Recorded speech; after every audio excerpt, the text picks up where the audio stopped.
سورہ احزاب آیت نمبر 73۔ اعوذ باللہ من الشیطان الرجیم،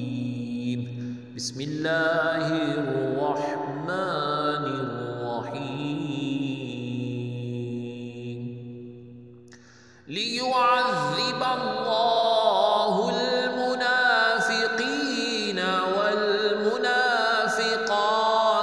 والمشرکین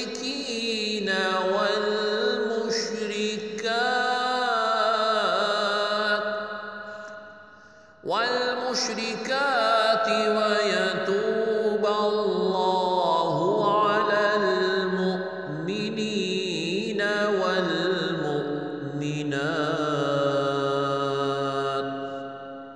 وكان الله غفورا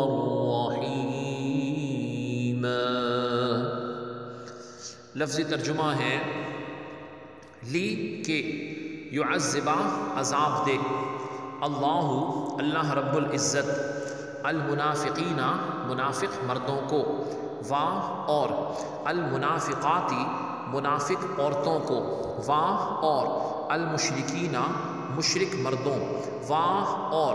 المشرکاتی مشرک عورتوں کو، اور یتوبہ توبہ قبول کرے اللہ تعالی عز و جل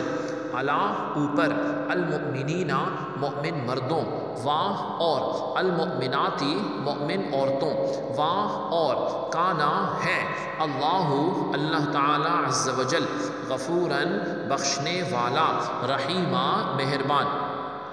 بامحاورہ ترجمہ ہے یہ اس لیے کہ اللہ تعالی عز و جل منافق مردوں اور منافق عورتوں اور مشرک مردوں اور مشرک عورتوں کو عذاب دے، اور اللہ تعالی عز و جل مومن مردوں اور مومن عورتوں کی توبہ قبول فرمائے، اور اللہ تعالی عز و جل بڑا بخشنے والا اور بڑا رحم فرمانے والا ہے۔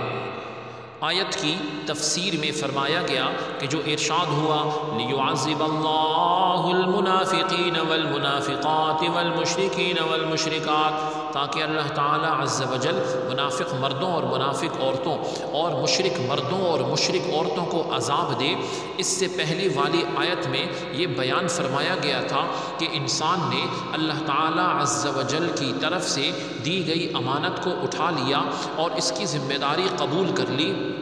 اب اس آیت مبارکہ میں امانت پیش کرنے کی حکمت بیان کی جا رہی ہے کہ ہم نے یہ امانت انسان پر اس لیے پیش کی تاکہ منافقین کا نفاق اور مشرکین کا شرک ظاہر ہو